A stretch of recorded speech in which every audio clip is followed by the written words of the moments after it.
in the arc of history, the economy and the technology always flies past the educational system in a way that makes for a certain danger. It's precisely the discontinuity I'm pointing to, this generational gap that gets bigger and bigger as technology accelerates. The first time you even get the sense of a generational gap is kind of in the 60s. And then it becomes a topic, and then you get the whole thematization of generations. So that notion that there is, in a way, a acute lag between the education and the technological development that occurs now in our time of kind of like hyper innovative, hyper capitalist acceleration, essentially. In that sense, the schools are decades behind.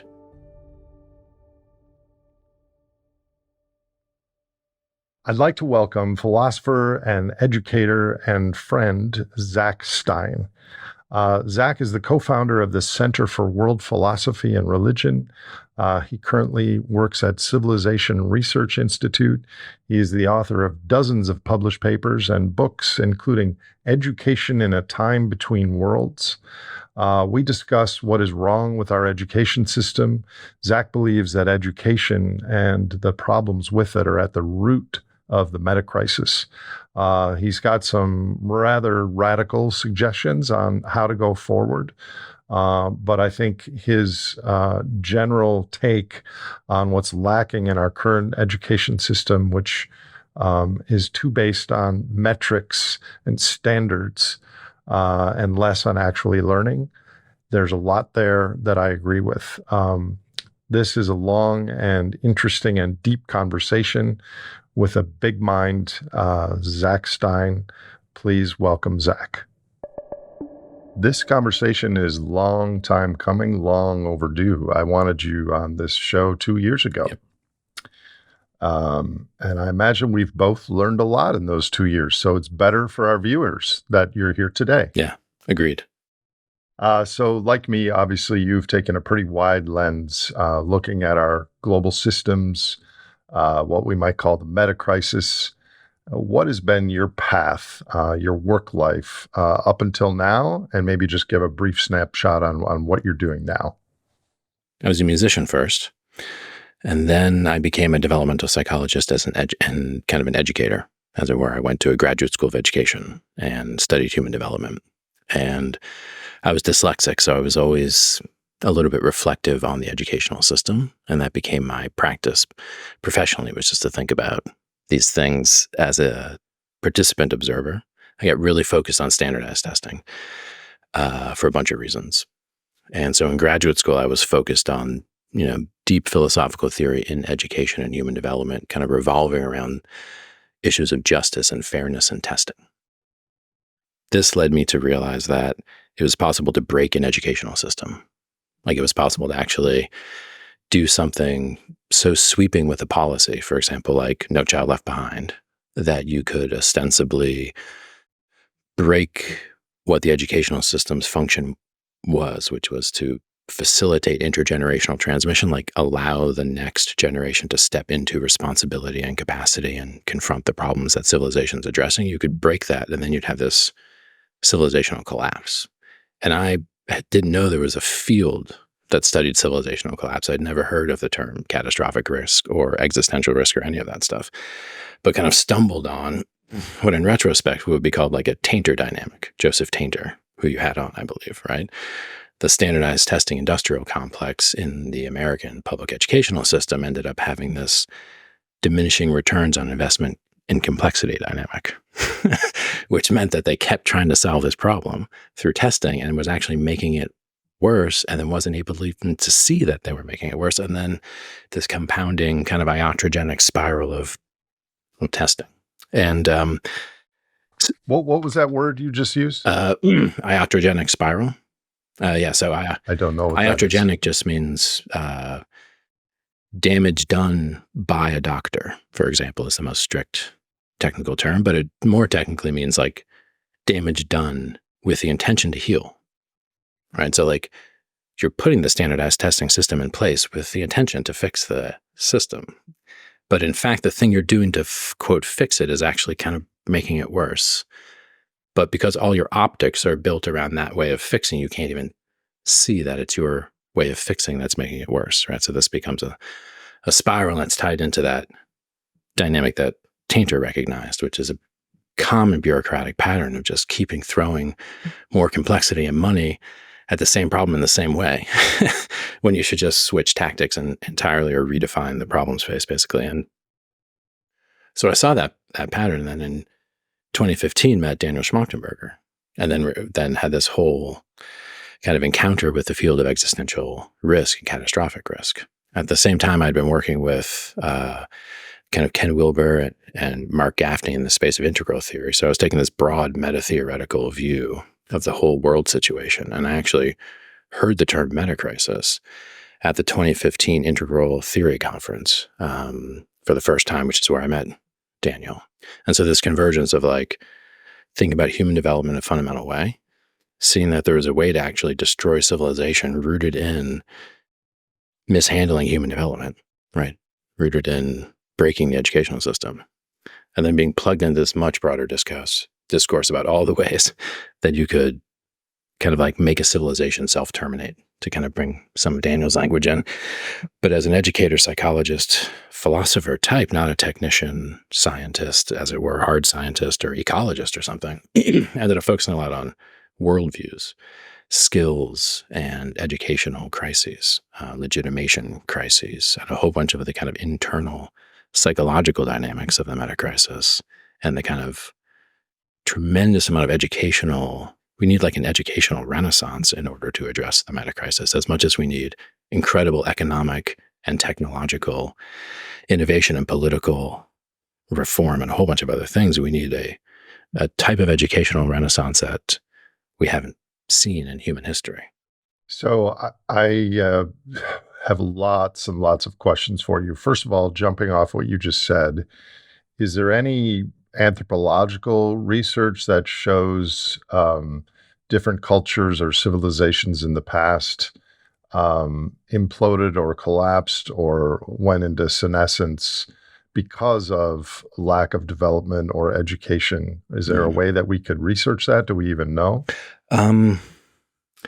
There's ways to make reasonable inferences, right? So if you look at the collapse of the Roman Empire, for example, what you have there becomes a bureaucracy that becomes so kind of bloated and also corrupt and complex and fragile that it becomes hard for the elders to actually pass along the entirety of the tacit knowledge needed to maintain the thing.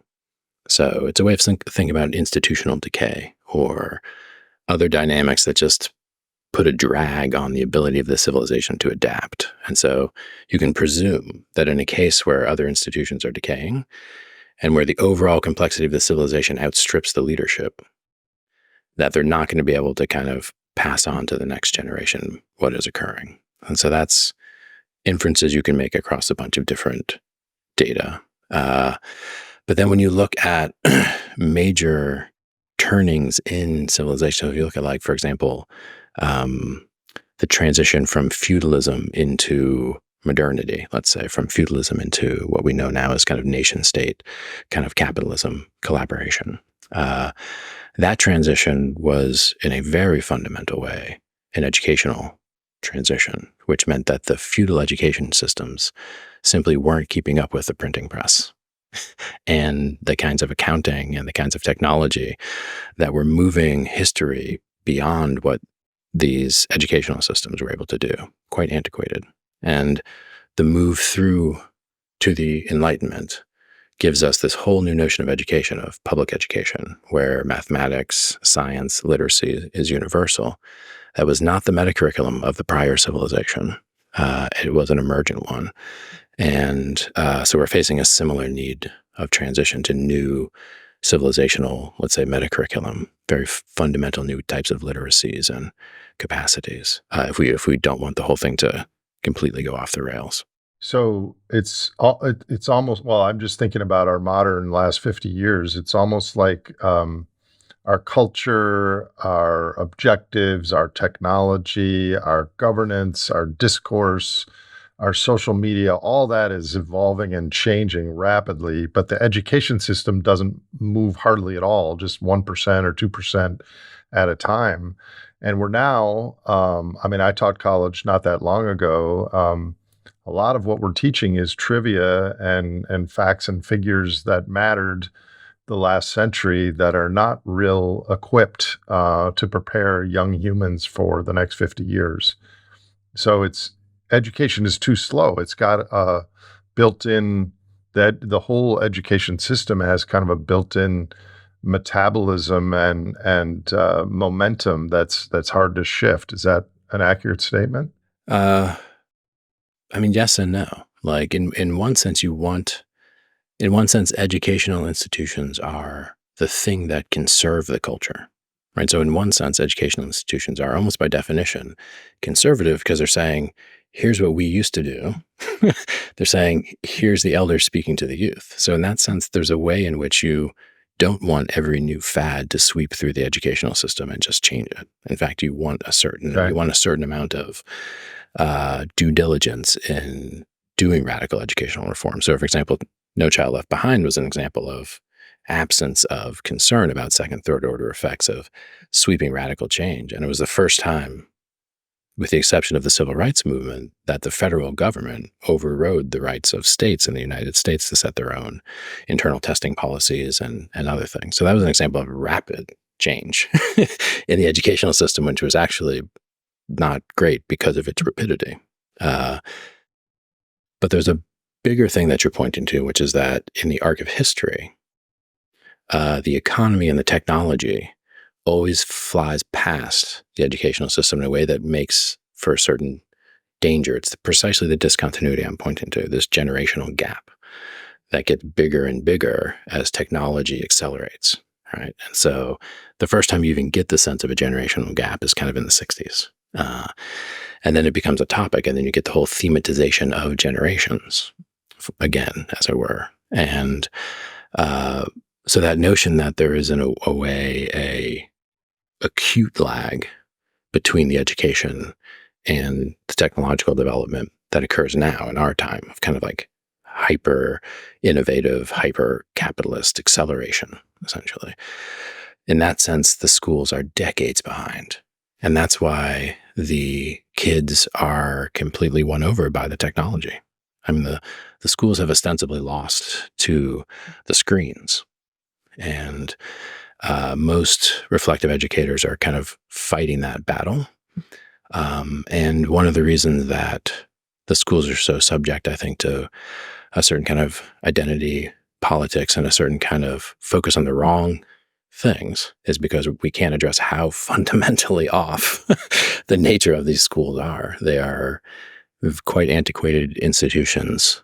Well, I'm sure we're going to get to this, but you're aware of, and even working on, alternative education models to the conventional K through 12 and university system. Mm-hmm. In those successful examples around the world right now, do they make rules and strictly forbid screen use, or is the educational experience so interesting and rewarding to the student that they lose their compulsion to use screens all the time? It's a really good question. There's different views. I would say there's at least 2 or 3 different views.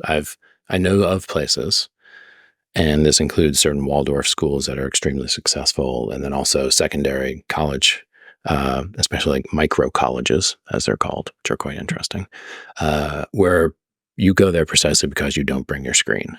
And there's a very deliberate engagement with technology, and there's a kind of a detoxing as part of the curriculum. So that's one view, and I think that's very important. There's actually research going on now studying the effects on young kids of not being with their screen.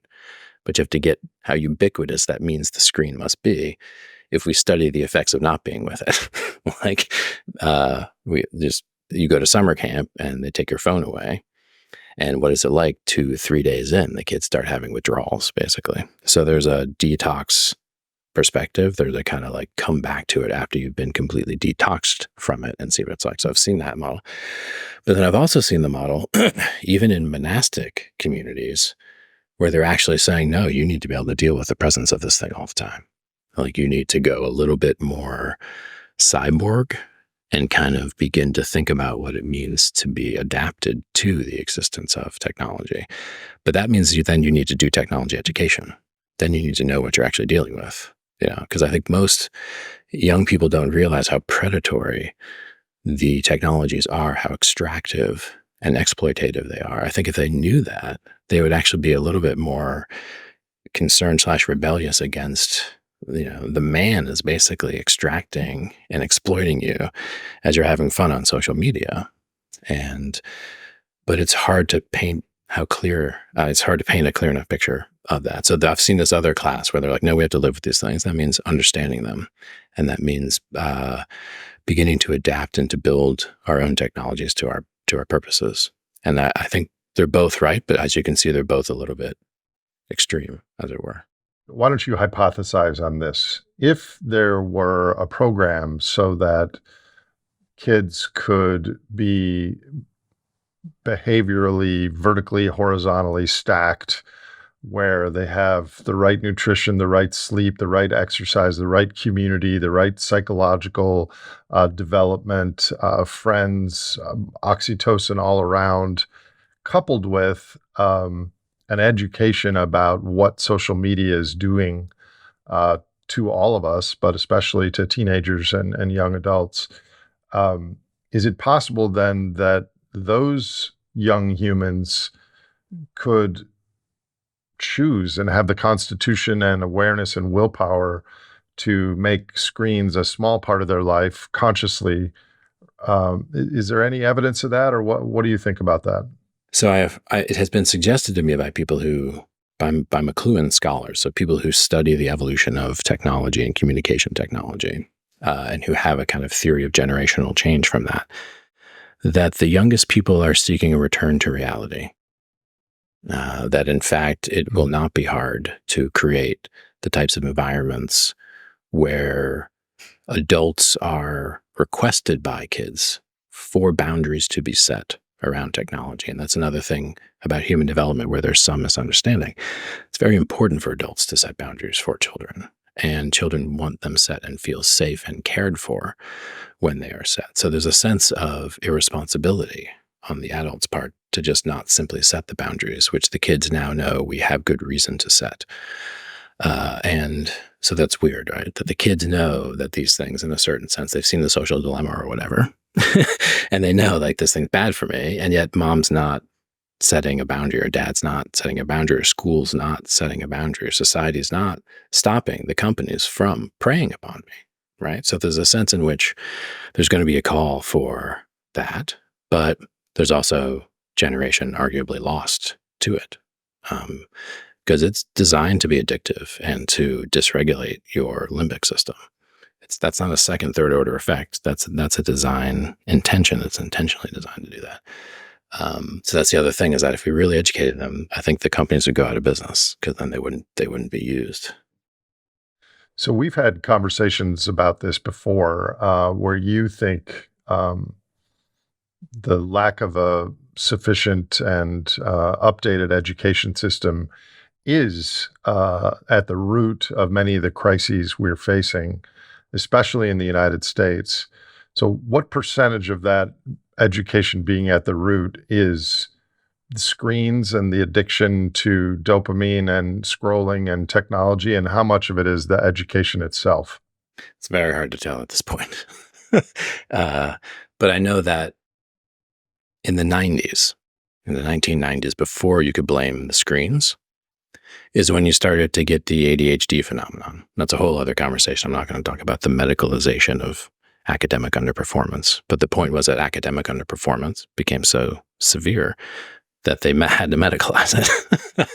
And medicalizing it means you blame the kid's brain, when in fact another inference is, oh, the school must be systematically failing if so many kids can't even pay attention, right? So there's the canaries in the mines in the 90s of the irrelevance and kind of ostensible hypocrisy, like that the reflective, smartest adolescents have to cynically buy into a zero-sum game with their friends, right?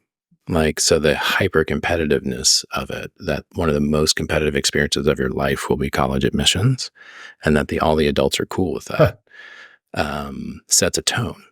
So that's just not in the United States, though. There are people in Korea that commit suicide if their kids didn't get into college and crazy stuff like This is that. why I studied So testing. is this a This is why I studied testing. I mean, testing destroys people's lives. Testing creates suicides. You have whole grade school classes with ulcers in Connecticut. Like, you have entire school districts from the top down cheating.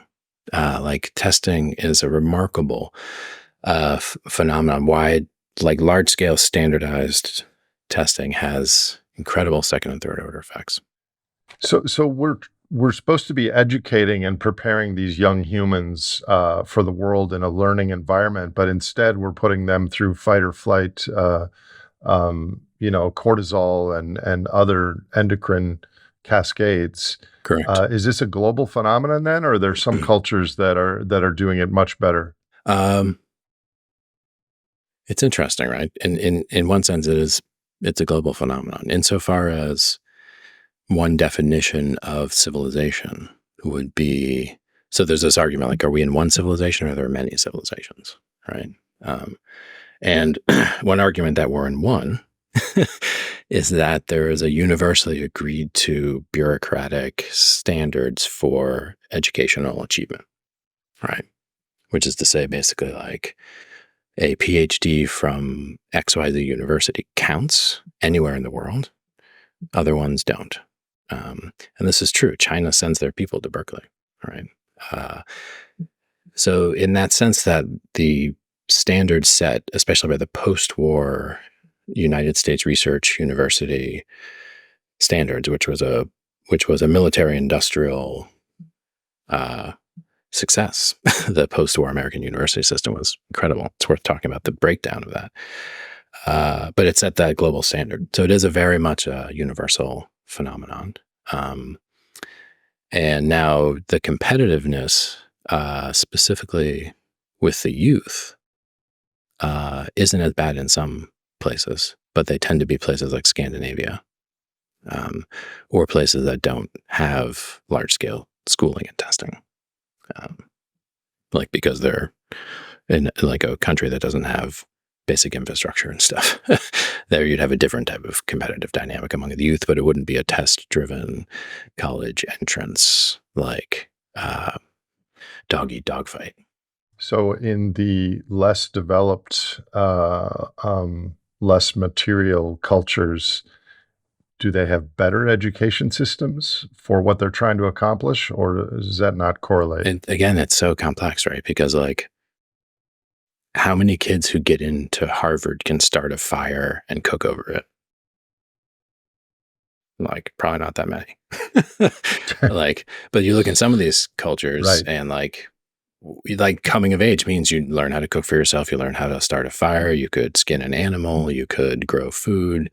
You could be alone in a dangerous part of the city by yourself. Like, there's a bunch of things that occur in socialization without schooling in quote unquote, underdeveloped areas, where these kids have, by some standards, way more intelligence. Now, they would fail all the tests and they wouldn't succeed in school because they haven't even learned to read ostensibly. Let's say that's the case, right? So it's just you almost can't compare. And now, of course, there are places in the kind of global South where you have a kind of two-tiered, and you do have, like, actually access through their school systems to American colleges and graduate schools and their own schools. But the reach of the large scale public schools in the Western industrialized kind of like the Western industrialized democracies, that's a thing. A lot of people are in the clutches of that specific kind of educational system. Was it always this way? 50, 100 years ago, was the US education system that way? And the reason I ask is I wonder if global GDP, boosted by debt and energy and now AI, creates this, like, you know, ring of power that captures everyone, and this is how we have to compete. And it's that cultural goal for material excess that is kind of underpinning the testing and the competition, even as younger and younger humans. You think there's a correlation there? Absolutely. And you can see pretty early on that the kind of competition between the great powers that has defined the 20th and 21st century involved the radical experimentation with large-scale education. So like some of the most sweeping changes in American education come following the launch of Sputnik. It's like one of the most well-known vignettes in American education history, is that the Russians launched Sputnik, and our reaction is to completely change the American public educational system, to compete with the Russians, ostensibly, to institutionalize the SAT, to build out an entire program on science. That's where we get STEM from, basically. That whole thing emerges basically from the Cold War. And so that's just the way it has been for a long time. And before that, you have similar things where if you want to compete as an industrial nation, even in the 1800s, you need a school system that looks a lot like a factory so that the kids can go be in the factory. I mean, that's, again, another demonstrated thing. The correlation between the kind of way the means of production are organized in a particular society and the way the pedagogy is organized in that society are usually isomorphic, so that if the kid's going to have a job where they're ringing a bell, he's going to be in a school where they're ringing a bell. And that was part of, again, the competition between powers was that in the 1800s, our school system was radically reformed based to bring in all the immigrants and to get the immigrants prepared to go into the factories. The aristocrats who ran the factories had private schools that didn't look like factories and had this, so there's always, it's a complex conversation, but yes, in a way you can't think about the history of education without thinking geopolitically and economically. And that's the case now for sure.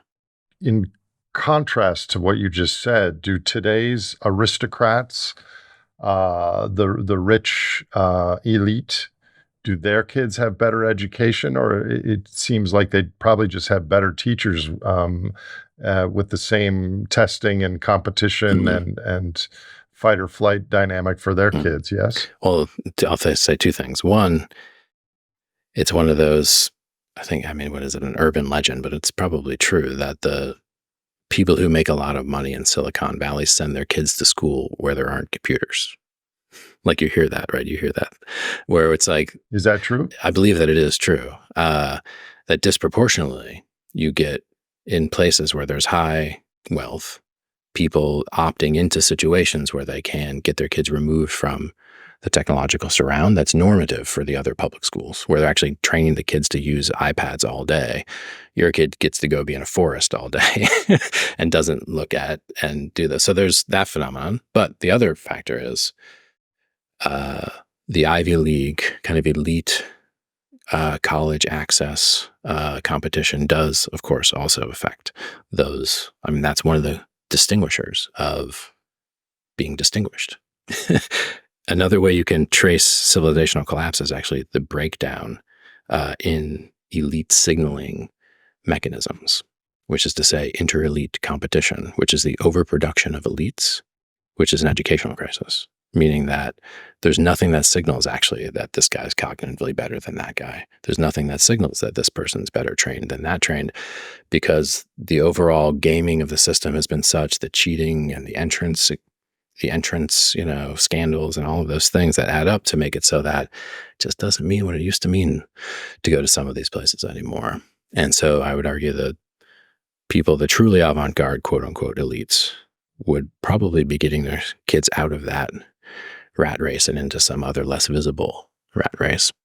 I mean, at the core of this, Zach, is almost a philosophical question, which is, what is education for? Right. And I think there's the classic liberal arts education where we want to expose young people to as many things about the world that they should know to have a broad knowledge of the world. I don't know much about the history of education, but it seems to me that right now the goal is to prepare people to get into the workforce to help economic growth is really the goal of education. Well, now you've hit the nail on the head, which is that, and most of the discussion of education never actually gets to this question, which, put more frankly, is just like, what is a good life? Like, what is valuable? What's actually valuable? What are the lessons that we should teach young people about how to be a good person, about the right ways to act in the world? Right, so very, very simple questions, which should be at the core of education, which are actually not answered well by secular public schools, which is worth noting because they're specifically designed not to answer questions about the meaning of life. Right? So they have the civic religion, which functioned pretty well in the United States. You have the American kind of civic religion where, yes, you're in the school to be a good citizen. You are, and then you have a kind of 21st century kind of like skills view, which is that you're being trained to be a participant in some kind of global workforce, like an accepting multicultural kind of global workforce. Like that's where you're, because that's like an admirable thing. But the fact of the matter is that we're running a civilization on a culture that doesn't have clear answers about really fundamental questions about value, which is to say the content of education, the thing we're teaching. We're kind of like, we've been running off of the fumes of pre-modernity. It's like, because the answer to what is a good life, it's actually, this is a religious question. Like, what's a life that has not been misspent? Is there a non-arbitrary answer to that? Which means like an answer that's better than another answer. Not everyone's answers to that is equally valid, which is the default assumption we have now as a culture. But actually, no, there is a better or worse answer to the question of what is a life that has not been misspent.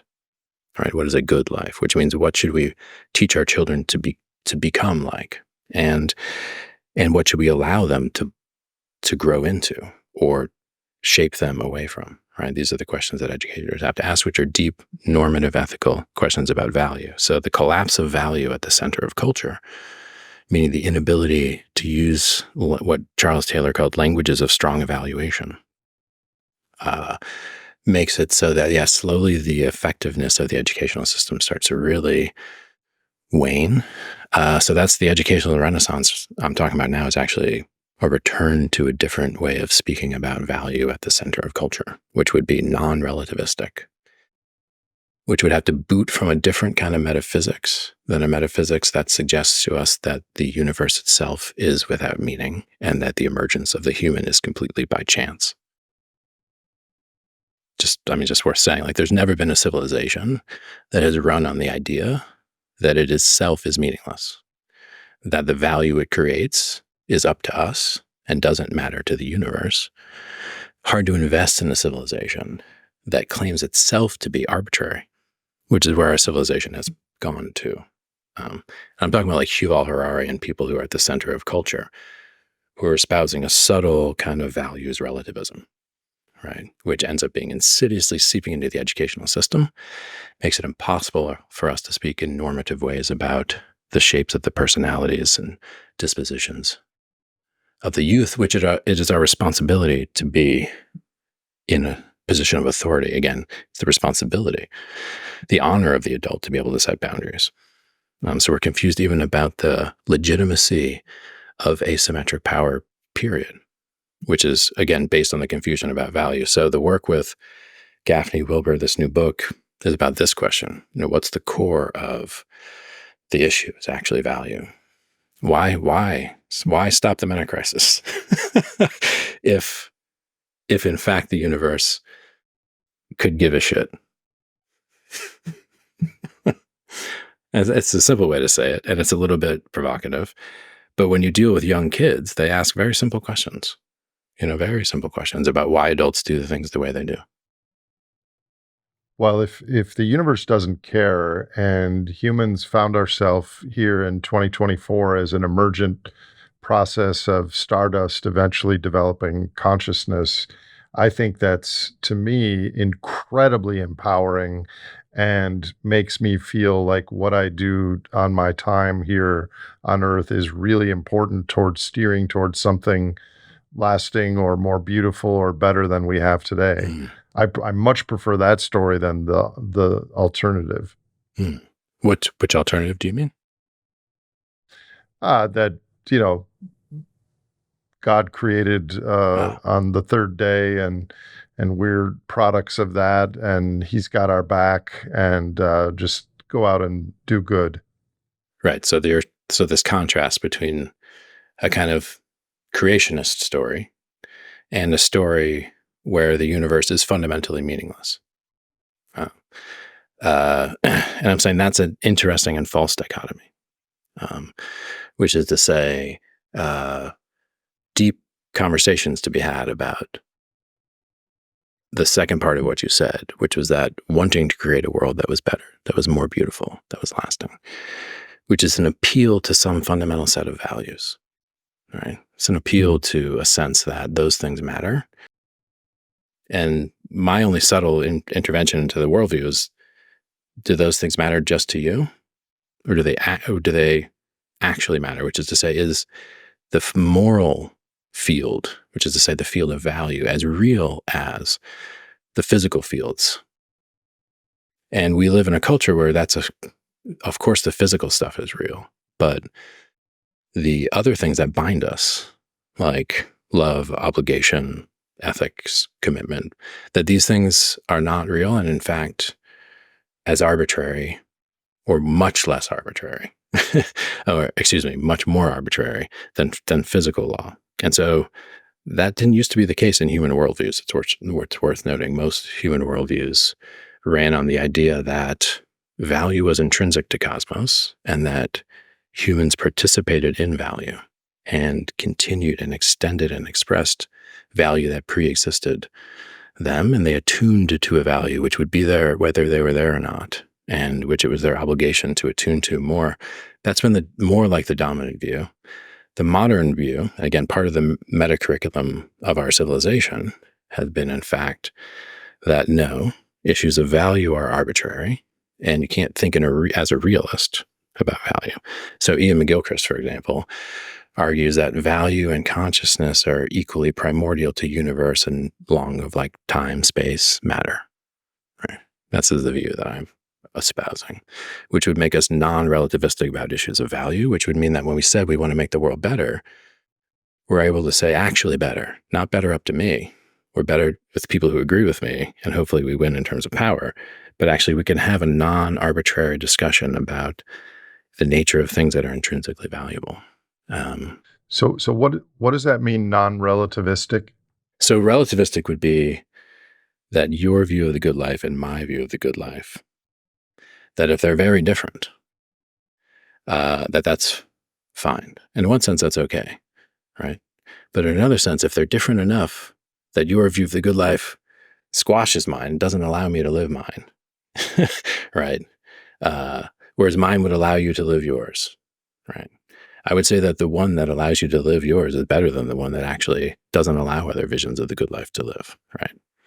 So that's an example of like a Rawlsian or Habermasian view where you can say, okay, let's talk in a non-relativistic way, which is to say a way that doesn't end up allowing.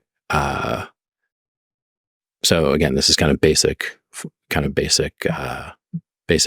ethics and philosophy. There's like relativistic ethics, which is saying basically anything goes, more or less. And, you're not going to feel like anything goes because you were socialized into a culture. But if you were socialized into a culture, you'd feel very differently about what goes. And I'm saying, no, actually, there's a way to boot in ethics that's non-relativistic, which says that universally there are things that are true about the nature of value. So here, let me summarize thus far an insight that I haven't had yet. The economic superorganism that sloughs forward trying to get low entropy inputs to increase the metabolism of the global human economy in an unthinking way, the amount of energy surplus that especially the global north has accumulated presumably would have been enough to say, wow, let's have an education system where we teach our youth how to have a good life and philosophy and classics and meditation and chanting and nature skills and how to build a fire and all the things. But it actually had the opposite effect, which was to train them as little ants or termites in the larger colony towards getting more surplus. So the positive feedback of the superorganism actually has also destroyed the academy and the education system in a slow release sort of way. Yeah. And it's Yes? yeah, absolutely. And again, to frame it, it's a distortion of value, right? If you think about what that global superorganism is doing, what it is pursuing ultimately as most valuable for all the humans are aligned and coordinated in some way towards pursuing this thing, the goal of this thing, right? Which is what? Which is something like continuing to grow abstract value, or some very strange notion that's so abstract from human experience. So it's an interesting way that we've been all aligned towards a particular definition of what is valuable to do. When you say value, is that synonymous with an ethos, an ethic, a morality? In many ways, yeah. You can't get ethics and morality without some conversation about value. But value is a living thing in cosmos. We respond to value, right? Beauty is valuable. We are drawn to it and drawn to protect it, and can justify things very fundamentally in terms of saying, well, it's beautiful, therefore X. And I would argue that what we say anthropologically, which is to say, in the fullness of complex epistemology, there's a universality to the value of beauty. But right now, anything of value in the sense that you just said has a dollar overlay on top of it that imprints on the cultural perception of its value. Precisely. So now you're getting it. So abstract value or exchange value, as Marx used to call it, and actual value. And so I'm saying, what's actual value? And can we educate people into the perception of actual value, which would be the seeing through the simulation of value that's put forth by the global economy, which says, no, don't look at the thing that's actually valuable because it's free. Look at the thing that's not truly valuable, but that we can sell you. So let me ask you a question.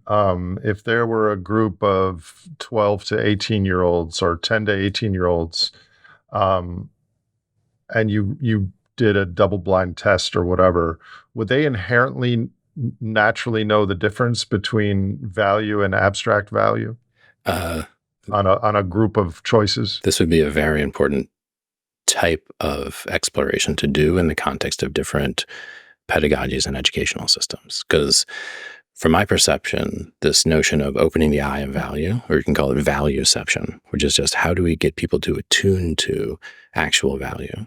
It's a very deep question. And for sort of advertising, it's premised on doing the opposite of that. And advertising, right? And it's one of the most ubiquitous industries. And so there's a retraining of our ability to perceive value. And what's interesting is that is related to our ability to admit that we can say true things, even if we're not scientists or whatever.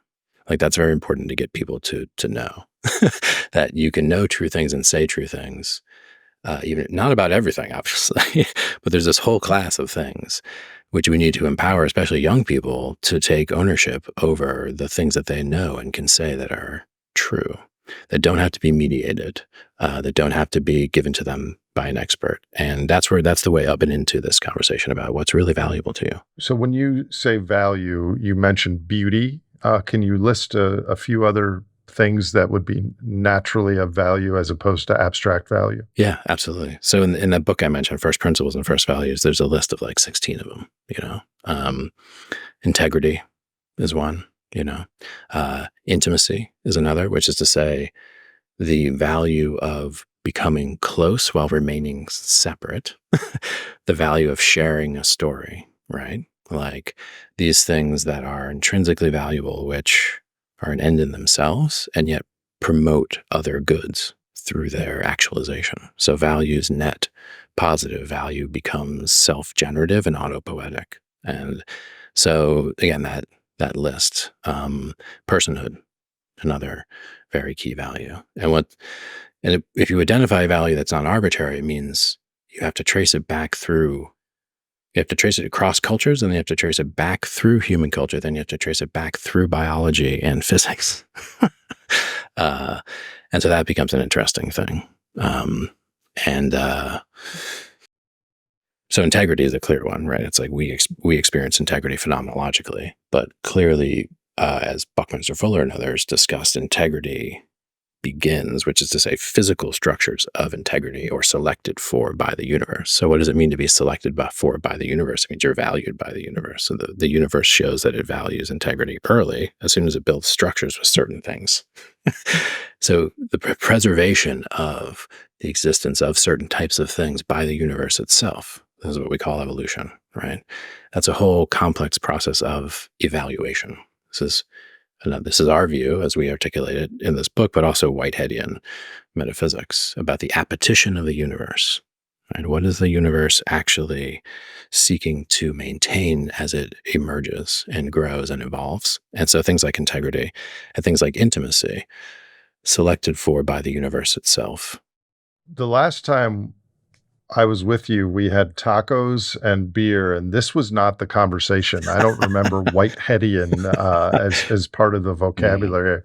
So a lot of this is over my head, but holy crap, you know your stuff, Zak. So let me get back to the main arc. So our education system, especially in the United States, has harmed students, partially the development of the screens and all that, but also the standardization and measurement. Actually, before I ask this, could you articulate a few reasons why standardization and measurement has specifically harmed our students and society? We mentioned the stress before. Are there others? Yeah, there's many. I mean, so there's a very famous psychologist, Donald Campbell. He has this thing called Campbell's Law. And it basically means the law, I won't do it verbatim, but Campbell's Law is something like the degree to which you make some social indicator important is the degree to which it will become subject to corruption. It's basically Campbell's Law. And so he applies this to standardized testing specifically in schools. He's like, listen, and this was No Child Left Behind. It was high stakes decision making hinged upon the outcomes of these tests, both for the individuals and for the school districts and for individual teachers, right? So like, what's the chance that they're not going to focus all of their attention on the test, right? Even if they don't cheat, just by completely distorting the curriculum to perform well on the test fails to be an index of the quality of the curriculum. See what I'm saying? Like they want to see how the curriculum's doing. They don't want to see how well you test prep, but they end up seeing how well you test prep. So you're both scamming the test and completely dishonoring the kids because you're not actually honoring their curriculum. You're just getting a sense of what's going to be at the test. So that's an example without cheating of just the incentivization of the standardization ends up driving us towards this truncation of what's possible in the curriculum, where all the curriculum becomes test prep, even though the goal was actually to use it as just a measure of the existing curriculum, right? So the distortion field created by that type of testing practice is profound. So you and I have talked in prior years about nature versus nurture and the fact that all humans, our phenotypes today, are a product of selfish and cooperative bottlenecks in our past, and that we have both in our wiring. But I guess what I'm hearing is that our education system steers young humans towards the selfish, individualistic, as opposed to the cooperative, collaborative wiring in our nature because of this testing and this competition, when there should be more learning and collaboration. Is that a valid statement? Yeah, I mean, if you predicate testing on the idea that it's a competition, then you create an environment where each of the players in there we're acting in their own interest. And you don't have to use testing that way. You could decouple it from high stakes decision making. You could use it as a measure, but without having the measure be so high stakes that it distorts all the practice, right? So you could just use it as an observational measure and not actually couple it tightly to decision making. So high stakes is a huge part of it. Standardization is another part of it. And then the faulty psychologies behind the test development themselves, right? So that's the other thing, is that they are running bad psychological models to create the test, or not even thinking about psychology when they create the tests. And then therefore giving over to students languages of self-understanding that are apsychological or confusing and non-psychological. So what does it mean to have an SAT score that's XYZ, right? And why would you want that to be a part of your self-understanding? It's not. And they don't tell you why you got that score or what it means about your capacities or even what you could do to get a better score. So what it ends up doing is making it so, again, no languages of strong evaluation. We're kind of confused about how to think about our own skills because we're in a context of evaluation that isn't psychologically sophisticated. So let me ask you this. Where I was going with that previous comment is that once school is done and they're 23 and in the workforce, does that embedded stress and competition carry over into their professional careers? And it's a two-part question. Does it carry over for those that did score highly and were competitive? Is it a positive feedback? And does it have some sort of a boomerang effect on those that might be very well adjusted and very great human potential, but they not good at scoring standardized tests, and so they were in the bottom 2 quintiles of scoring? Does that then impede their future progress or their psychology or whatever in our culture? It's just, yes. I mean, so it's funny because it's like, to the extent that we want adults to collaborate, right? And like work together and resolve problems in ways that are cooperative and not hyper competitive, we should have schooling environments that are getting kids cooperating about the most fundamental problems that they're working on, right?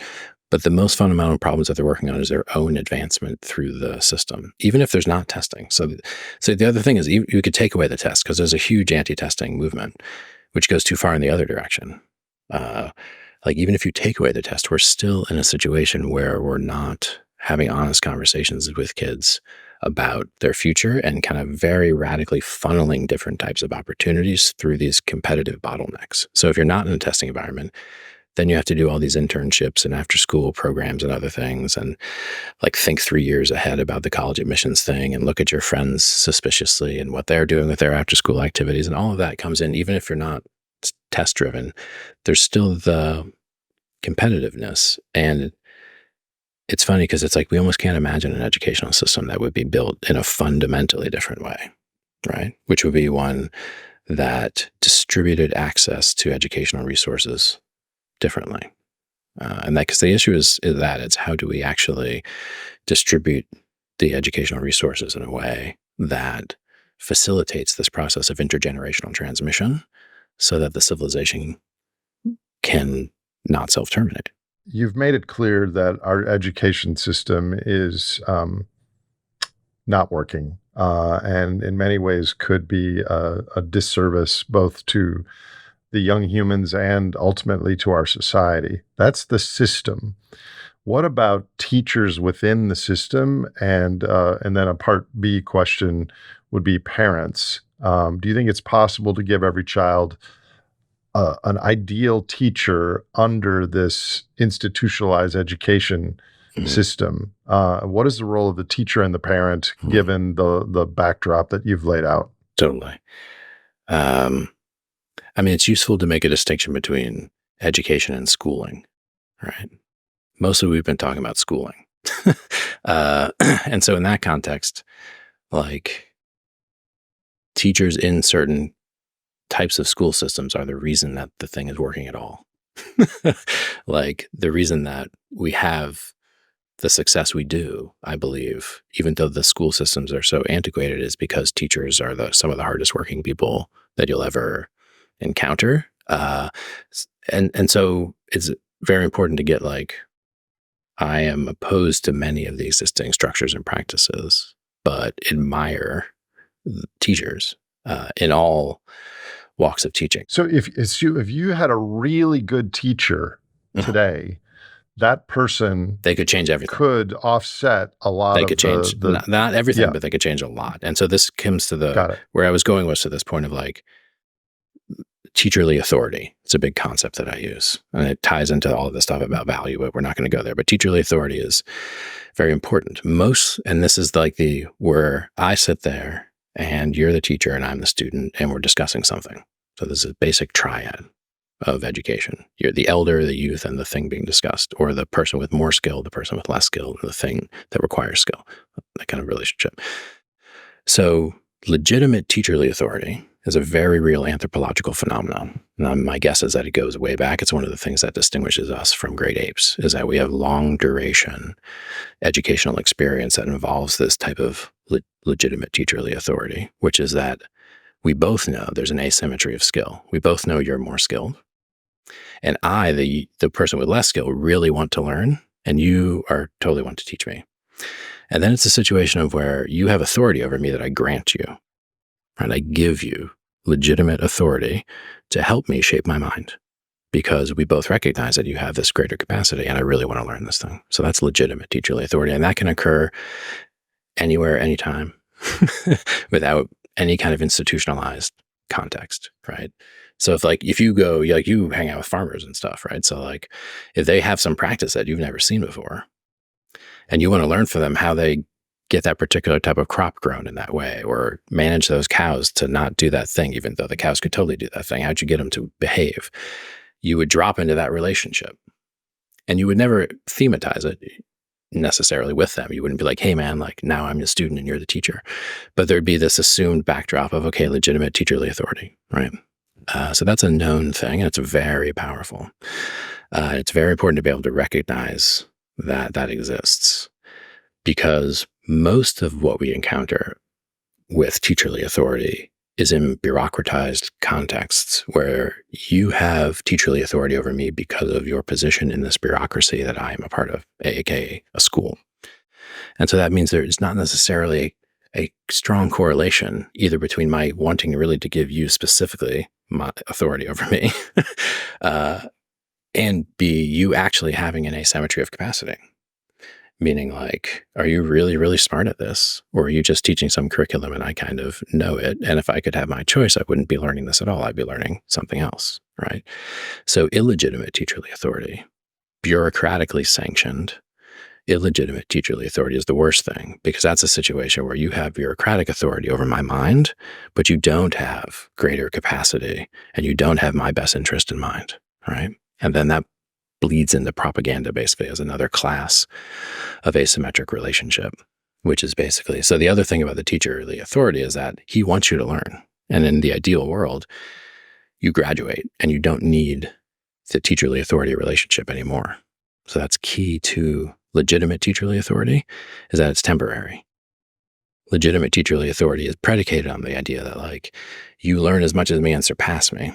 Whereas illegitimate teacherly authority or propaganda is predicated upon, no, kid, you will never actually learn the secret codes or actually learn how we thought about this little bit of dogma, which is kept behind closed doors, or just they're training your mind, but not with your best interests. Whereas a legitimate teacher, there's this cooperative relationship with the student to clarify the value being pursued. What percentage of our teachers would fall into those two categories, K through 12 and college? Just broad spitball guess. It's going to vary a lot. It's going to vary a lot from place to place. So I would be hesitant to do that. Okay, so that's the teacher. What about the parent? Because you talk about education versus schooling. Yep. I mean, if wide boundary lens education includes everything from the moment we're born and when we come home from school and do whatever we do at home. So how important is the parent here in this story about our education that you're talking about? It couldn't be more important. Like, if you think about a civilization, and it needs at least two things to run, it needs the biophysical substrate and it needs the human substrate, if I can speak in crude terms, right? The core of the human substrate, reproduction, is the mother and the family, which means that the time in utero, the first months, the first years, the solidity of those environments do more than almost anything else. And so you can judge a civilization's likelihood of success in the long run in terms of where it sees value. And does it see value there? Does it say, actually, the core of this whole thing exists right in that little relationship between the mothering one and the child, and whatever that nest of caregivers that surrounds the child is that allows it to be brought into the world in a way that is humane and fully attentive. So the very base of the stack, you have that need for a very healthy, fundamental kind of like nest. And then as you get older, you end up, the parent is the main modeler of legitimate teacherly authority. It's like the parent's main responsibility in my philosophy of education, bear with me, would be to be the first way you model like legitimate teacherly authority. And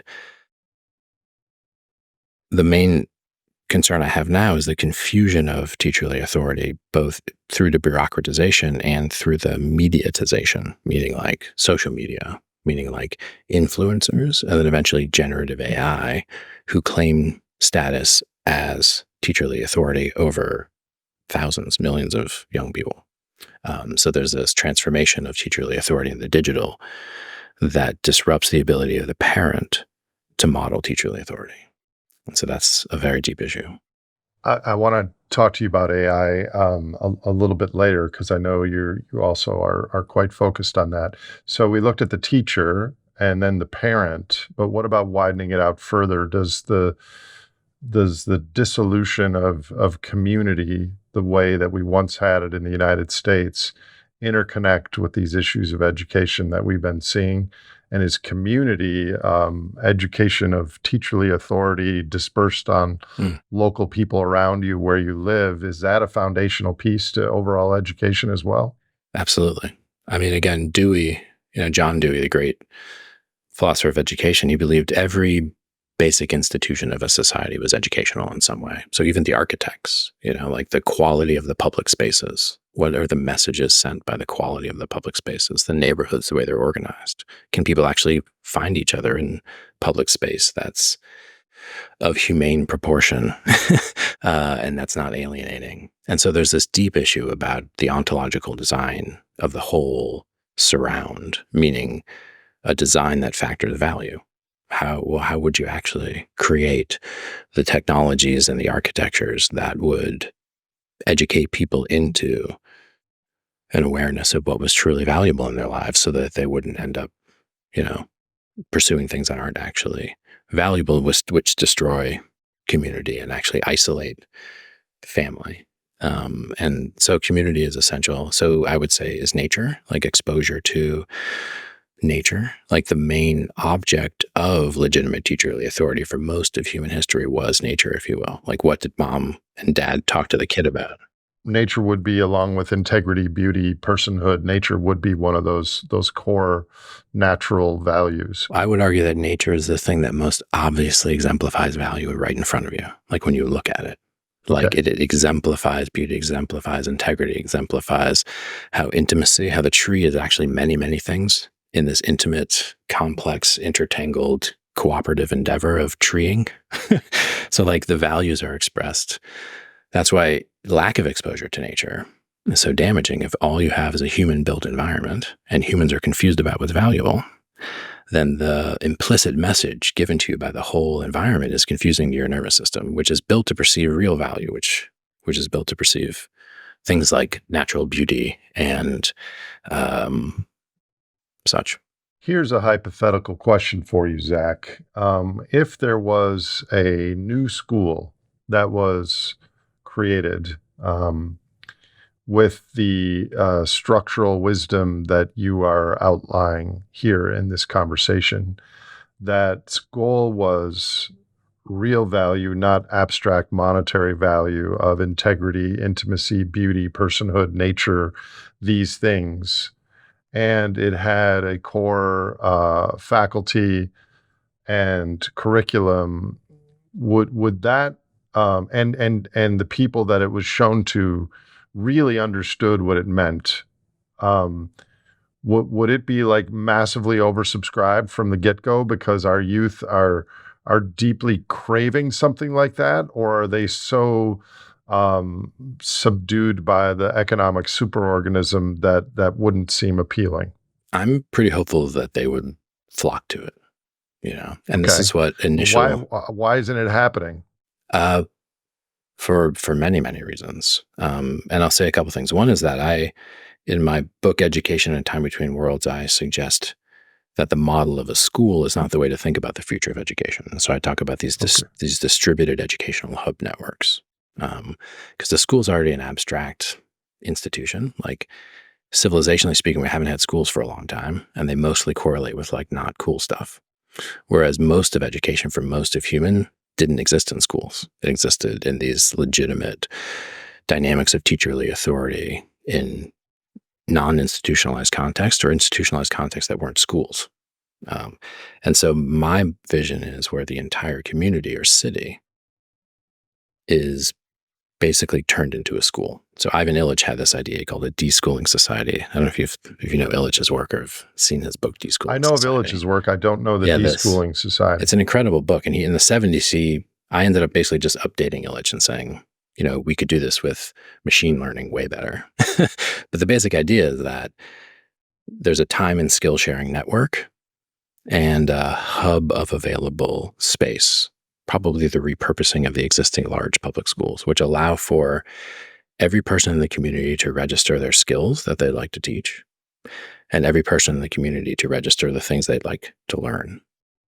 And it's as simple as that. And then every possible educational relationship that is in the community gets shuffled, and you get the creation of pop-up classrooms. And for the younger people, you get the creation of individualized sequences through the full educational potentiality of all the elders in the community. And so you take the school apart, but you make it have no walls. And then you allow the elders somehow to be free from their bullshit jobs, maybe a basic income or something. And you begin to reorient where the values focus, and the whole value of the community becomes focused on the educational actualization of the community. So you flip the civ stack, where the whole pursuit of all the excess value goes back into the creation of the next generation's ability to pursue good value, which means making good people, right? So what is the civilization about? The civilization's about making good people. And there's not some one little place we do that.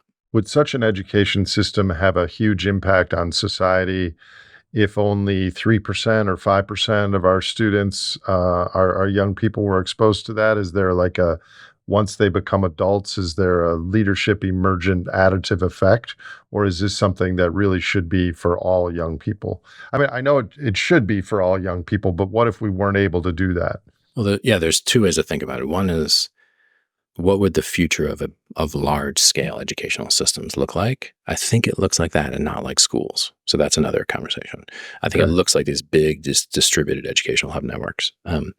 But prior to that, we're actually going to find out an answer to your question, because there are people who are experimenting with these forms of schooling, pop-up classrooms, homeschooling networks, places where you can get high school and other credits without actually being in high school. Like, there's a bunch of really interesting, almost like Wild West in terms of educational innovation that's occurring in the digital.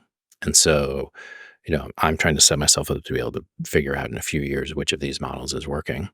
My sense is that a few things are super interesting that are being experimented with, which I talk about in my book. One is aged, normed social groupings. Like, why do we do that? Like, what? Like, no other societies did that as systematically as we do, meaning like you mostly hang out for most of your childhood with kids who are basically exactly your age by design of the adults. Whereas the one-room schoolhouse you had all the kids mixed together of the different ages, and therefore teacherly authority was distributed throughout all of the kids because you had the older kids interacting with the younger kids in status of legitimate teacher, right? So the pop-up classroom model that goes across multiple ages and that allows for much more flexibility and interaction between social groups and age groups. The impacts of that would be very hard to predict because the type of maturity that would result from that would be unprecedented. And so just to think about that as a design feature of the schools, which you don't question, which is actually quite odd and factory-like, and we still maintain it, which is just that strict segregation by chronological age. So thinking back to my own high school and junior high, you study for a test or something and you compete with everyone else until the test is over and then you kind of forget it. But if I was there when I was 15 with some 13-year-olds and some 11-year-olds, maybe I might explain chemistry or algebra in a more simpler way. And in doing so, I would understand it better rather than forget it as soon as the test is gone. I mean, that's a known thing, that one of the best ways to learn something is to teach it, which is to have to explain it to someone who's never learned it before. I mean, that was actually, I think, Plato's definition of that you actually knew something was that you could teach it. And so there's that, and just the ethical and maturational ability to just deal with kids of different ages, even if you don't have brothers and sisters. And then, of course, the teacher has a different role there because the teacher is now, orchestrating. And in the pop-up classroom, you're not going to have one teacher. Now, there's complex things that occur in early childhood. We need different kinds of environments that need to be built in a certain way. And of course, there's things that occur as they move into adulthood, rites of passage and other things that get them up into expert cultures. One of the main features, too, is, though, the doing of real work that needs to be done in the community by the young people. Because one of the little dirty secrets about the educational system adjacent to the competition is that the homework doesn't mean anything.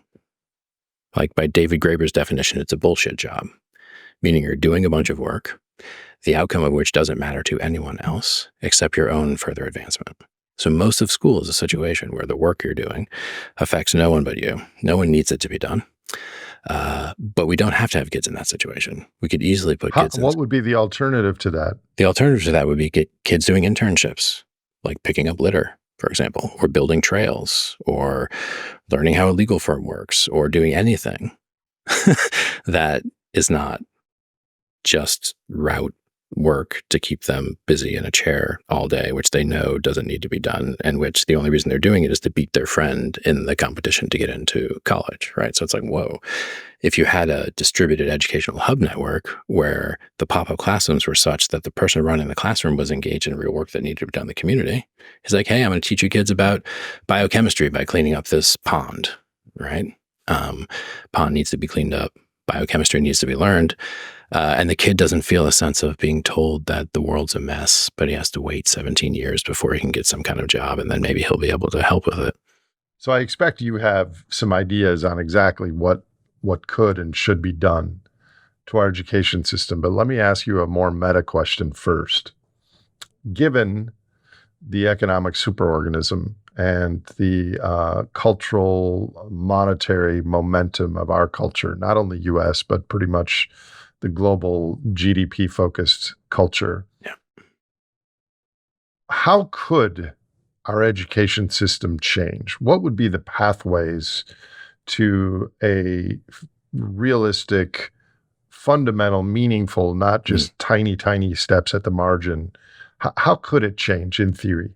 It could change in some ways the way it has changed before.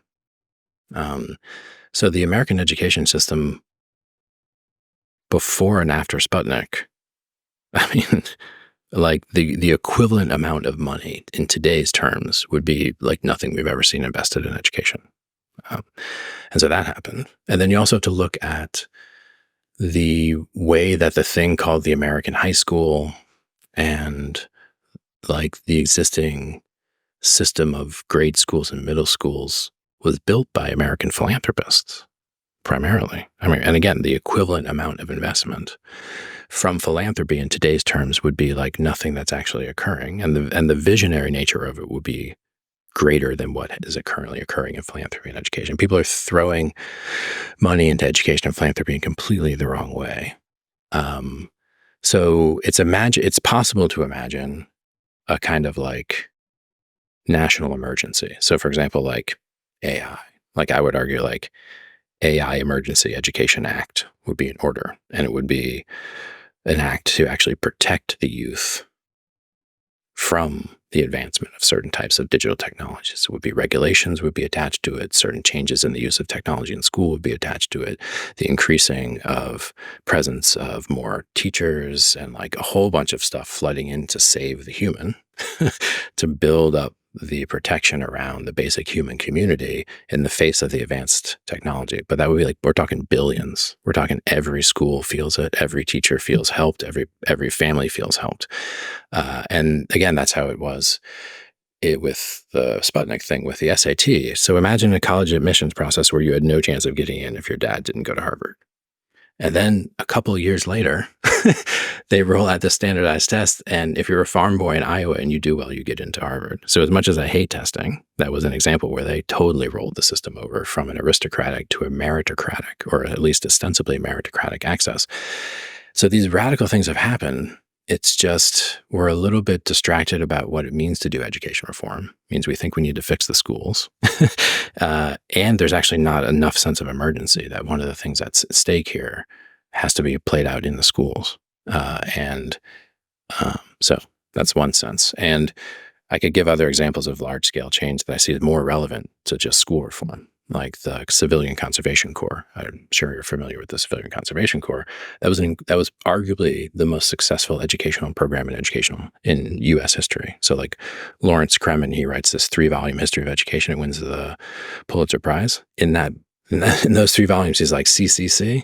That was the most effective educational program in American history. It was integrated before integration. It was literacy oriented. Every camp had a library. Every camp had the ability to take a kid who knew nothing, who had skills to actually join the Army Corps of Engineer, or like it was a whole job placement program. It was sending money home. So that scale of public program to reorient the energies of the youth towards something like civic engagement coupled to education, coupled to possibility of advancement, that's the kind of thing. But again, that was a New Deal program, right? So it was a program where they would just like throw money at it and save America. And in a sense, it's like that ethos isn't there. We don't have a unified sense of what ought to be done. And many people just try to fix the existing schools. A lot of stuff in the schools is just about what's in the curriculum. So they're just arguing about certain types of cultural issues in the schools. And so I'm skeptical that it will happen, but the precedent historically is that if people want to change the schools, they can. Because that's the other thing that happened with the schools is like they became second fiddle to other industries. They became second fiddle to other branches of government. And so you could argue that the philanthropists just had the schools as a hobby horse, but another argument is that these things can be shaped. Okay, so I'm going to put you on the spot, and you mentioned AI, and I definitely want to get back to AI before we close. But putting you on the spot, Zach, if there were a group of 10 to 20 flexible, pro-social philanthropists that you could persuade that it is our education system and that is largely at the root of some of the core issues that we're facing today, the Metacrisis, et cetera. And what it's going to require is a bold change in our education system. And much like you said, philanthropists were the ones that spearheaded some of prior changes. What would be a map and a structure that you would offer that this is what we want to do, A, B, C, D, go? It's a tough question. I mean, my first response would be to pick a particular city, do some research and pick a particular city and build something like this educational hub network in that city. Take the schools apart, get consent, throw a lot of money at it so everyone has a basic income, and make it a legit experiment. where in 3 years, if this city is not more happy, more productive, smarter, then we learn. But my guess would be that it would be. And then that's a model. So that's one route, is just to do it right in one place, figure that out. And that doesn't mean go to that city and fix the schools the way philanthropists have always fixed the schools. It means go there and literally take the schools apart, change policy, change a bunch of stuff, whatever you have to do to get the kids into a very different situation of socialization. And maybe it's not my Education Hub network, but it is something that uses the affordances of the digital and of our time in a way that the current schools simply can't because of their basic structure. So that whole notion of intergenerational classrooms and pop-up classrooms and a citywide time and skill sharing network that allows for all the potentials of the community to be available through machine learning and self-organizing and tracking kids through universal. It's like, that's not a school thing. That's a reform of the level of a city. So that would be my one like concrete thing. And then the other thing I would say is like, we need something like lobbying taking place at the scale of government subsidy and government large scale intervention too, for something like CCC/AI Emergency Education Intervention Program. Otherwise, we will just lose the youth. There'll be, as the AI rolls out, it will be a situation that it was devastating. And so like fix it in one place, and then also try to find a way to push for massively innovative change in the way we think about education. And that would mean major reinvestment, but it would also mean getting out the old class of people who were trying to fix the system in these ways that have obviously made it worse. So I'm not saying like throw a bunch of money at at education. Remember, like tainter dynamic, like my first thing, like no. We could break it by throwing more at it. We actually need to be very, very sophisticated in the way we think about the interventions. So that's a little bit of it. It's a hard question. Right there, you mentioned that AI may cause us to lose our youth. So you and I have had conversations about AI, and I know that our mutual colleague Daniel and Tristan are very worried for multiple reasons. But how does AI interact with education? Your topic, either positively or negatively, and what's ahead? I mean, it's the thing I'm worried about most actually right now, and it's I believe that there's some kind of inevitability that has to be avoided, which is what I was saying with losing the youth. And it's actually quite serious. So if you think about the rhetoric around AI, the idea that these artificial intelligences will be used to solve problems that human intelligences could never solve, like climate change or distributing resources and electricity on a planetary scale. And so there's all these things that we're hoping that AI would be able to do, actually working towards getting AI to do stuff we were never able to do. One of the things we've never been able to do is raise kids right? Or educate them, right? So it's like, or do psychotherapy, right? So, or do lawyering and doctoring, right? So you see the creep of the AI into doctoring and lawyering and therapy, and that will expand into teaching, and I argue parenting. And it's not like a crazy idea. And the idea that, parenting is hard. Like some parents are not good. Some teachers are not good. Like, again, if my eye of value is distorted, I could easily see a future in which we actually replace parents and teachers with artificial intelligence tutors and machine intelligence socialization systems, which are probably moving beyond screens and into augmented reality and virtual reality. So we're giving teacherly authority to a machine?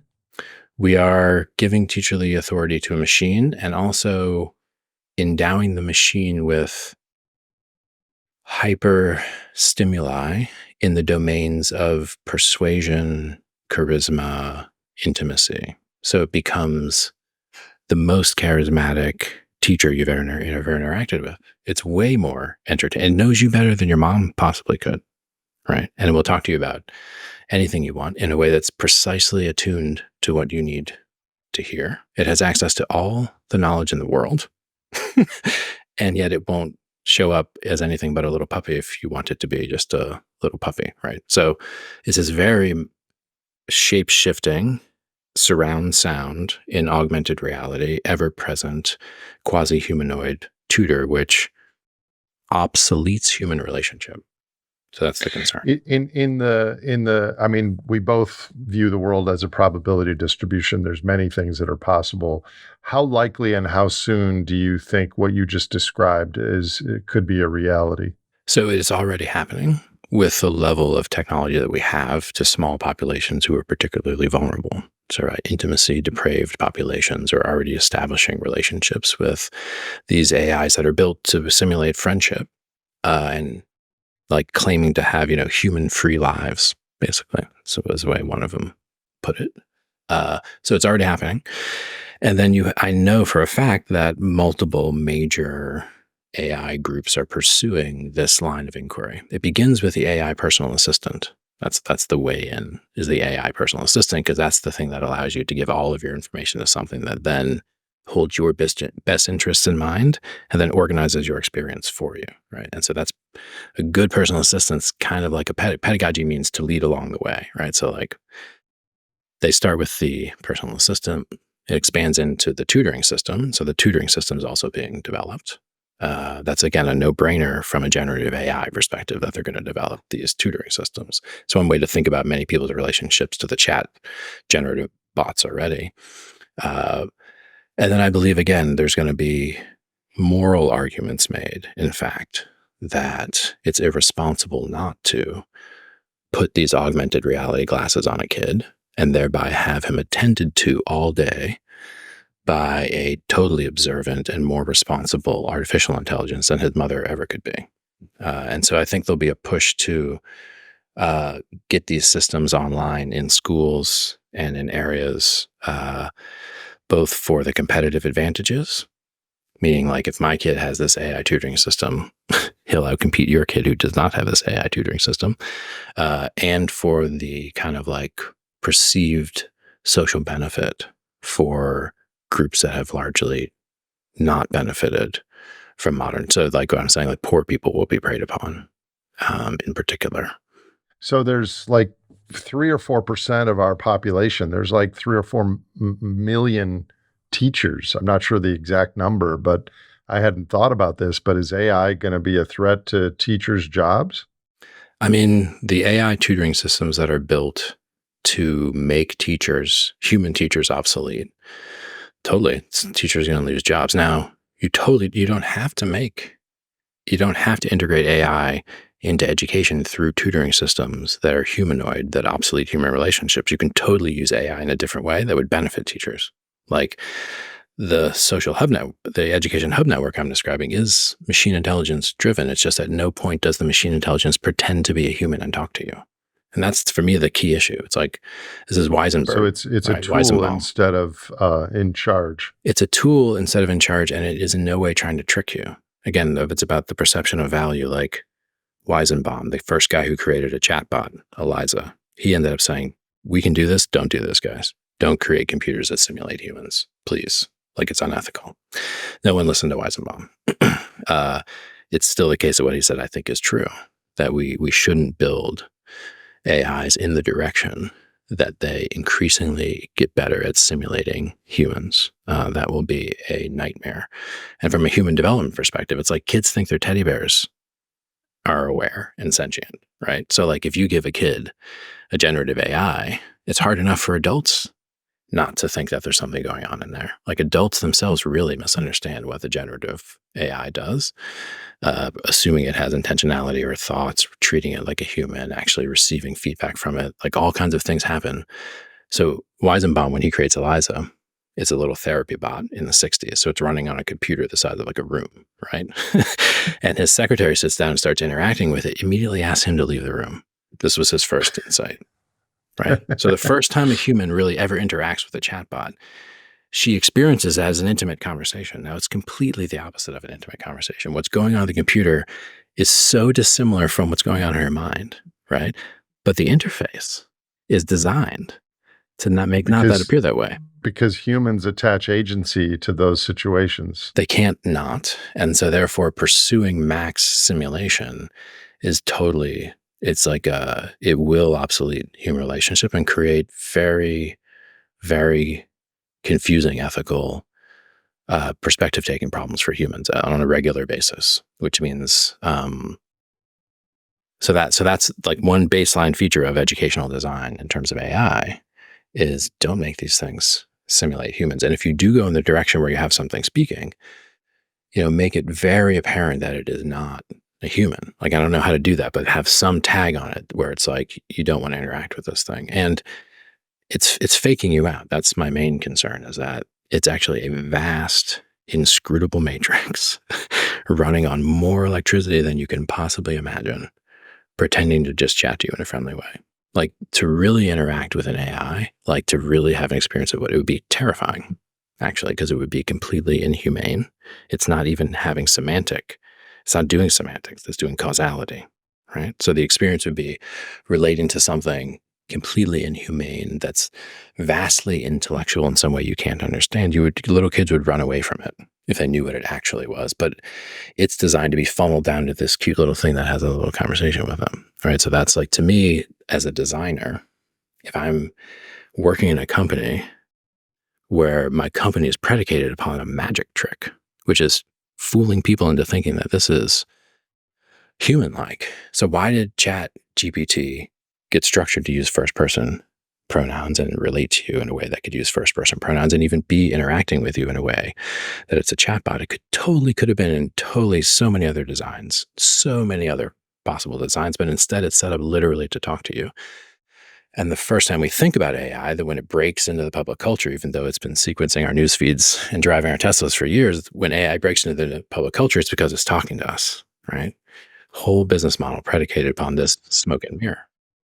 So keeping everything else the same, if we had this sinister robotic Mr. Moose voice that was required to be the voice of AI all over the world at all times, that would give us a little distance from our emotional, intimate relationship with AI, right? Absolutely. There's a whole bunch of ways that you could make it less like you're interacting with a human. But again, if my goal is just to make money, and again, like the tutoring systems, the socialization systems, we'll have to look at what the motives are.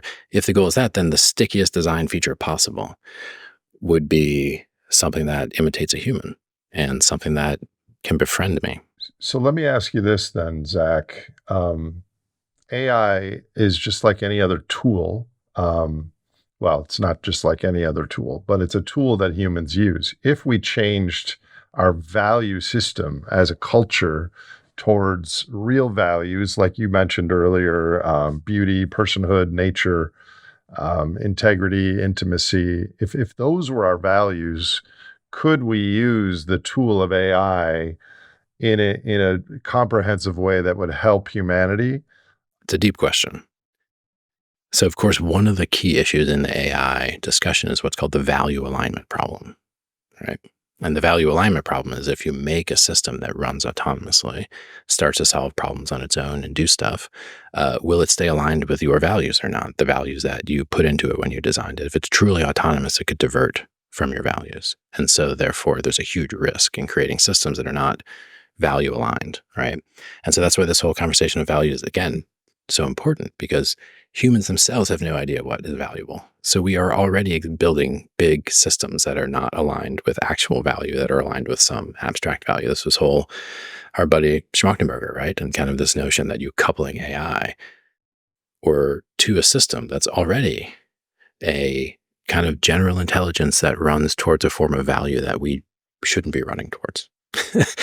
So this question of value alignment is a secondary question from the first question, which is, what is valuable? And so it would definitely be the case that if our culture had a very different orientation towards value, that we would build a completely different suite of technologies. I don't think in that context, we'd then be building technologies where we would be so worried about them that they would turn around and kill us. Right. So like Right. Good point. this issue, like the value alignment problem is a problem because we're building this like we're building this. If we had different values, we may not be in an arms race that would drive us to build these types of technologies to the extent that we can't even model their future behavior and are worried that they're going to kill us all. Like that's a difficult situation to find yourself in as a result of going, deep into anti-value, misperception of value. So it's another conversation of, okay, imagine we do build those systems. Could they be alignable? My sense is no, that they couldn't be. And that's an argument to not build them. And they couldn't be because of what value is. And this is another back to the tutoring thing. The nature of the good life is a non-computable problem. So if you're advising someone, but the human brain resolves non-computable problems. So, so it's like there are computable and non-computable problems. But the human brain somehow, with less electricity, solves non-computable problems. So therefore, my human mentor who tells me, here's what a good life is factoring a certain type of complexity in their decision-making that an AI never will. So you actually are in a situation where certain types of machines will actually, in the near future, start to tell us what is good for us. And that's transforming a non-computable problem, which is a gestalt perception of the holistic nature of this child and the total environment, and a rich conversation of interaction to clarify for them what ought to be of value, given who they are and where they are. The bringing that down into a conversation, or something that appears to be a conversation that actually pretends to be a conversation, which is actually an interaction between a child and a machine, where the child shapes the future of their life and self-understanding. So I'm saying, it's the AI thing. We're deeply confused. We're going to be in a situation pretty soon where it's hard to get the youth back. Okay, so speculate here. Under current trends, what would someone 25 years from now, who is now 5 or 10 years old, that has to go through an AI influenced education system a little bit now, but probably a lot in the next 5 years, what are they going to be like with their mindset, their education, their temperament relative to people today? If AI is dominant in our education system in the coming decade, can you speculate the influence that will be decades on humans? So, and this is the root of the concern about the AI tutoring system, is that a generation emerges where a very large percentage of that generation has more quote unquote socialization with machines than it does with humans. All right, so there's a threshold, there's some kind of threshold that gets crossed, where there is a generation that's raised more by machines than by humans. The question of what the self-understanding of that generation would be vis-a-vis the elders is something that we've not examined before. The only other place this kind of question is raised is in genetic engineering. So Habermas talks about in his book, The Future of Human Nature, the unilateral design by the elders of the youth results in a self-understanding of the youth, which is that I am entirely your creation. If I am understood as entirely your creation, meaning no contingency of nature, no chance, but actually you designed me, then I don't have a moral self-understanding in the same way. All my actions are actually a result of your design decision.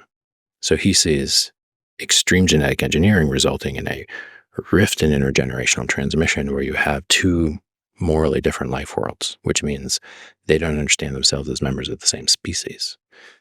So we could be facing a similar intergenerational rift with a generation that is basically cyborgs who are raised by machines, looking at the elders, and the elders looking at them, and the bridge is one of speciation rather than intergeneration. See what I'm saying? That they're so distinct enough that it's not clear that they're the same class of moral actor by their own self-understanding. Dude, that's freaking horrible. Yeah, so that's the death of our humanity. And it won't, meaning so there's the death of humanity, which means everybody dies. But then there's the death of our humanity, which means our bodies keep living, but we are in fact no longer human in the way that we have always thought ourselves to be human.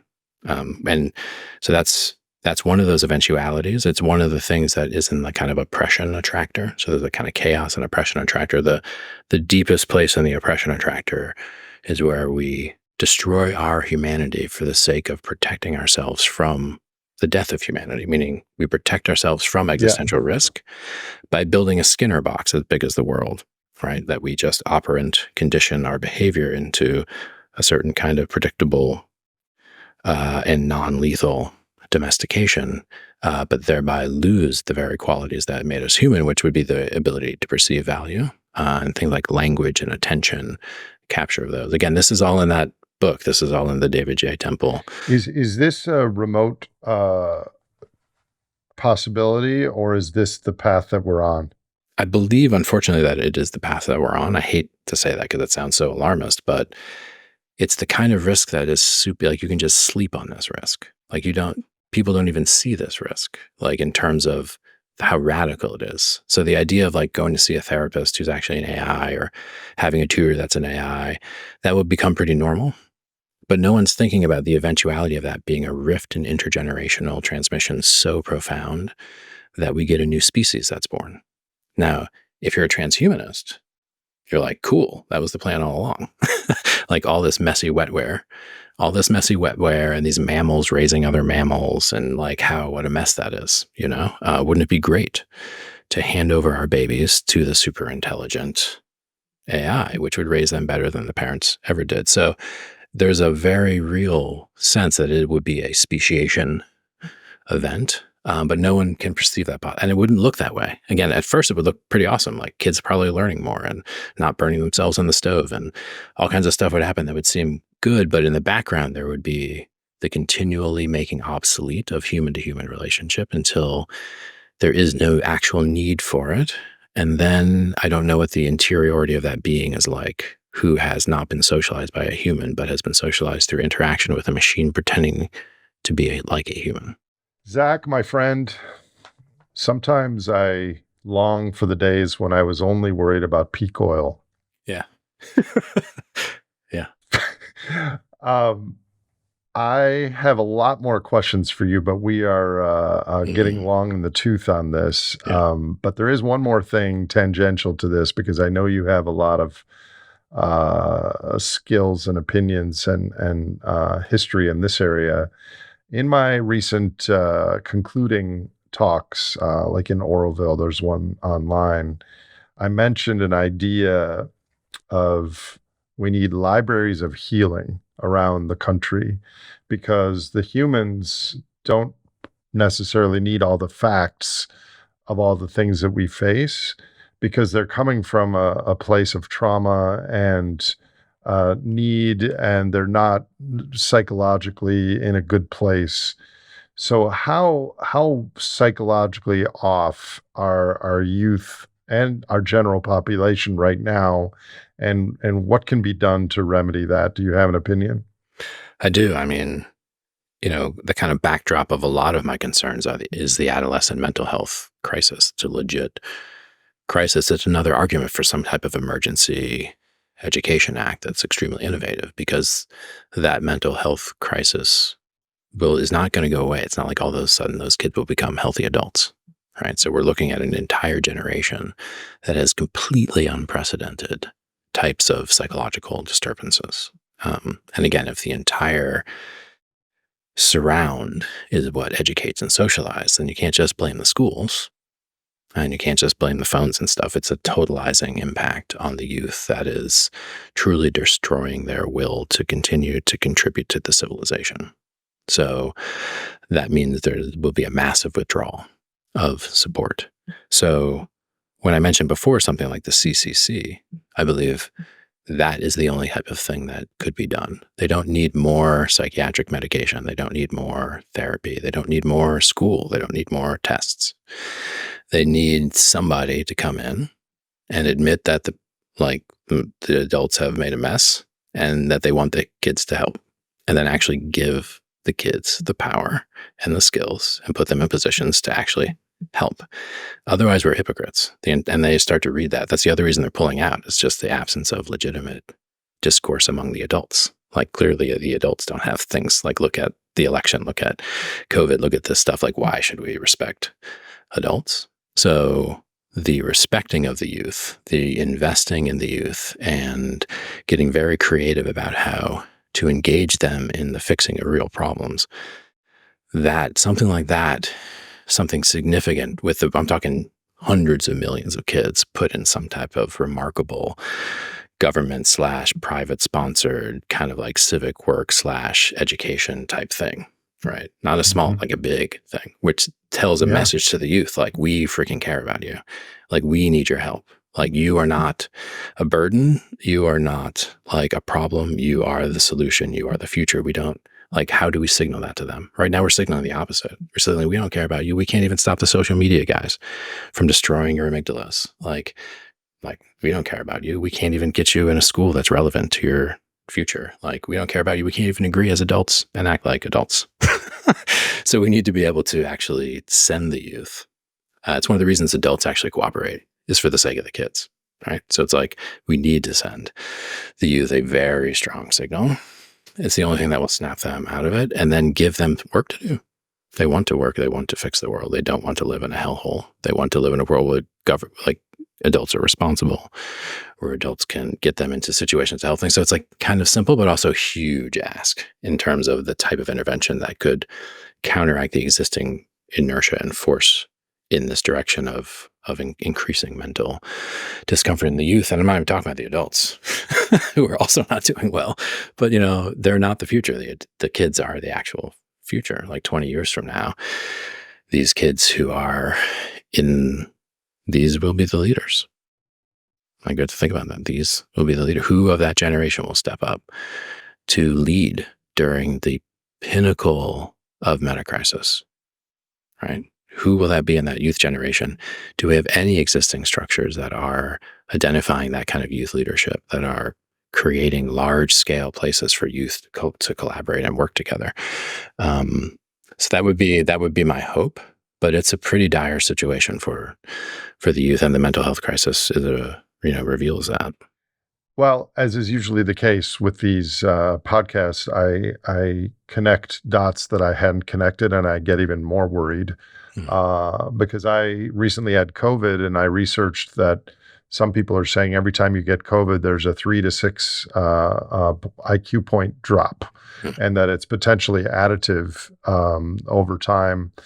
And so I'm thinking that the economic impact of COVID may be ahead of us instead of behind us. But now what you were just saying, not only with the AI, but with the trauma and the mental health problems, that in 5 or 10 years, with the quote unquote economic impact of all these young people in the workforce with the issues that you're talking about, that's going to be even a bigger, brain drain or whatever however you define it, right? Correct. I mean, it wouldn't just be that they're not entering the workforce. It would be that they are somehow needing to be cared for by the system, right? That would be the situation. So it's a very dire situation.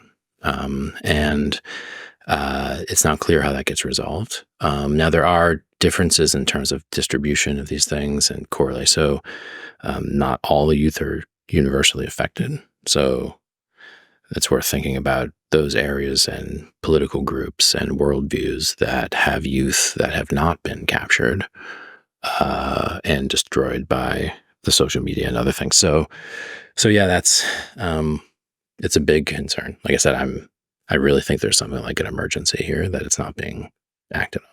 I believe you.